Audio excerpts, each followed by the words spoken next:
this morning, the United States finally made it back to the moon, and with the help of a local college. And soon, broadband internet could be coming to the back roads. Dedicated to Eastern and Southern Kentucky, this is WYMT Mountain News This Morning. Good morning, I'm Madison Carmouche. It is 6 a.m. on February 23rd, 2024. Let's check in with meteorologist Tim Drawbridge for a look at your forecast this morning. Good morning, Madison, and good morning, everyone. A little wet to start off our Friday, but hey, it's a Friday, and temperature-wise, not bad. Mid-40s. What if I just jump right ahead and say 46 now, and we won't be able to hit 40 in some places tomorrow? You're probably saying, skip ahead to Sunday in the forecast, right? An early shower that is diminishing now. We'll renew it later this afternoon on a scattered basis, cold and brisk as we head through your Saturday, and then we end up dealing with 60-degree weather most of next week. That's sounding pretty good. Temperature-wise this morning, mid and upper 40s into the lower 50s in the pinpoint Doppler radar. Not much going on to the north and west. That's because our system is departing here, so the lingering stuff to the south and east of hazard will continue to head out to the south and east, and we'll track that little wrinkle back through there for a renewed scattered shower threat as we head through this afternoon. So turning partly sunny, it will be a bit breezy today. Scattered showers late this afternoon, diminishing heading into this evening, the high of 57. More about the First Alert 7-day forecast in just a few moments. Madison? Tim, thank you. An American spacecraft has landed on the moon for the first time in more than half a century. Transmissions from the moon lander Odysseus indicate it touched down on the lunar surface at 6:23 Eastern Time Thursday evening. It marks the first time a U.S. spacecraft has landed on the moon since Apollo 17 52 years ago. And it's the first time ever a private company has successfully made the trip. The six-legged, 14-foot-tall lander was built by Texas-based Intuitive Machines. What a triumph. Odysseus has taken the moon. This feat is a giant leap forward for all of humanity.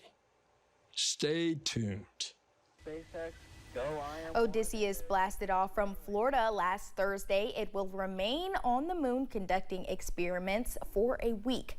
Odysseus's journey and subsequent ones like it serve as precursors to NASA's Artemis mission to put humans on the moon by 2026 or 2027.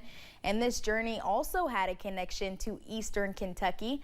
Alexa Minton has more explanation about the landing.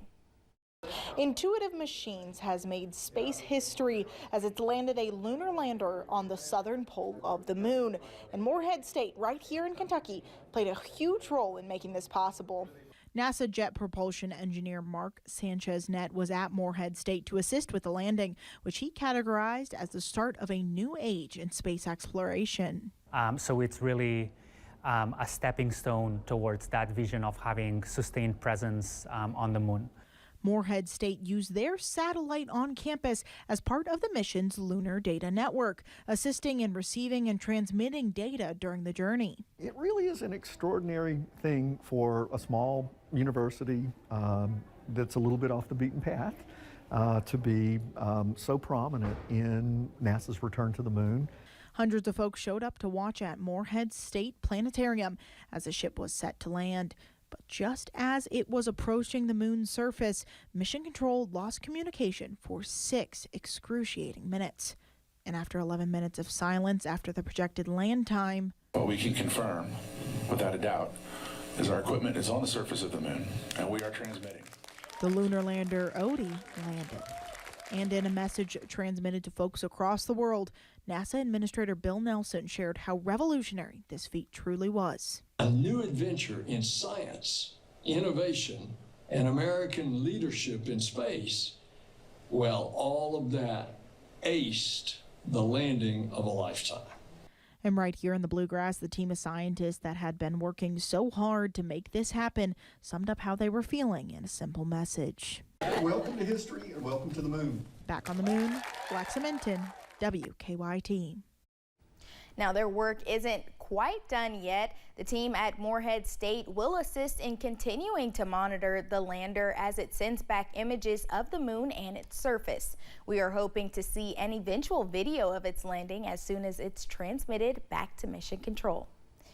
2 former Pikeville medical professionals are sentenced to federal court in federal court on drug charges. Crystal Compton and Kayla Lambert were convicted in September. Compton practiced in several clinics where Lambert was a nurse, and the duo conspired to distribute controlled substances using prescriptions that were not written for a legitimate medical purpose. Compton was sentenced to more than 8 years in prison. Lambert will spend 5 years behind bars. Crews responded to an apartment fire in Hazard near Roy G. Eversole Elementary School yesterday afternoon. The fire was contained and no one was injured, but the Hazard Fire Chief Robert Keith said 4 people lived in the building. He said the bottom floor was destroyed. School officials evacuated students to the gymnasium as a precaution. Officials say students were dismissed from school on time. Yesterday, a multi-state cell phone outage impacted many here in eastern Kentucky. Without service, contacting first responders in an emergency situation can be difficult, but London Laurel County 911 Center Director Larry Walls says there are other ways people can contact them. The biggest thing that people could do if they find that they don't have any service on their phone is try to find a landline telephone. If they're traveling on the highway, they could try to pull over, find a restaurant, a gas station, somebody who has a working landline. Walls says being with others when you lose service can also be important in case of an emergency situation. The United States Department of Agriculture announced more than $45 million in infrastructure improvement grants allocated to 14 projects in rural areas of Kentucky. WYMT's Buddy Forbes spoke to one of the grant recipients about how the funds can fuel change in the Commonwealth. A journey to bring infrastructure to the isolated. The heart of this application, it's titled No Holler Left Behind. Addressing issues of access that impact employment, education, and quality of life. That's predicated on being able to have a high-speed internet connection that gives you access to the same tools, the same software, the same resources as anybody else. Shaping Our Appalachian Region was awarded a more than $370,000 broadband technical assistance grant from the USDA to promote the expansion of broadband in some of Pike County's most rural communities. We know that there's other communities in eastern Kentucky that need help, but we really wanted to try to focus in on one place that was toward the top of the biggest need, and that we could go in and concentrate some resources and try to make some bigger projects happen. The grant, while not funding any new constructions, will help lay the footing for existing plans to prosper, working with community partners, county officials, and local service providers to make moves in the mountains. We want to support them. They know what it's like here. They're our neighbors. The accountability's there. So if there's something we can take off their plate that frees them up to go after another application, that's exactly what we're hoping to do here. And to help the people that really need the most help, which are in these really hard to reach areas. Executive Director Colby Hall says it is all about collaborating, communicating, and cultivating connectivity. And we see this funding as a great way to leverage, our grant award into a bigger project into an in-need area. By bringing broadband to the back roads. In Pike County, Buddy Forbes, WYMT Mountain News. Hall says working for a grant in the largest county in the Commonwealth only made sense, saying the need for connectivity in some of its more rural areas cannot be overstated. Now, SOAR was not the only organization to receive funding from the USDA. The Powell County Fiscal Court was awarded more than $300,000 to buy fire trucks. In Knox County, the city of Barberville is receiving $36,000, which will go toward maintaining roadways and facilities with a new street department vehicle. Union College is receiving nearly $800,000 for distance learning and telemedicine purposes. The city of Manchester is getting a grant worth nearly $22,000, which will go toward 2 mowers.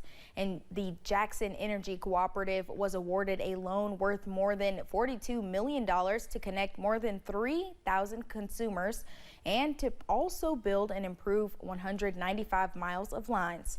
We have much more about this on our website at WYMT.com.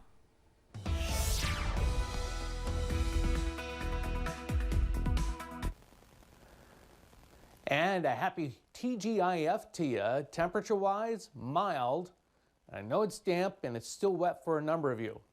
But these temperatures right now are warm considering what we're going to be dealing with tomorrow. So there's the good news, right? No, that's the bad news for the weekend. Good news, Sunday beyond looks tremendous. Basically mid and upper 40s, lower 50s. We're actually back up to 54 now at Harlan. Here is the pinpoint Doppler radar. And basically from Harlan to Norton, down into northeastern Tennessee, and out into the Virginias. That's where we see the rain right now. North and west we have dried out. And we will end up seeing skies turn partly sunny before that wrinkle rotates through the flow late this afternoon with the opportunity for some scattered showers. All right, the next couple of hours will hold in the mid-40s, and the travel cast showing this morning we'll be seeing breaks of sunshine as we trend to becoming partly sunny. It'll be a bit breezy, but by the afternoon, going to use the wipers a bit with that scattered shower threat. Highs again region-wide 55 to near 60. More about the weekend forecast. I know tomorrow's the speed bump. Beyond, you'll love it. It's all coming up in a few moments. Madison? Thanks, Tim, and thank you for joining Mountain News this morning. More news is on the way. When we return with a day to go until the Republican primary in South Carolina, we'll take a look at what GOP voters are thinking ahead of their ballots.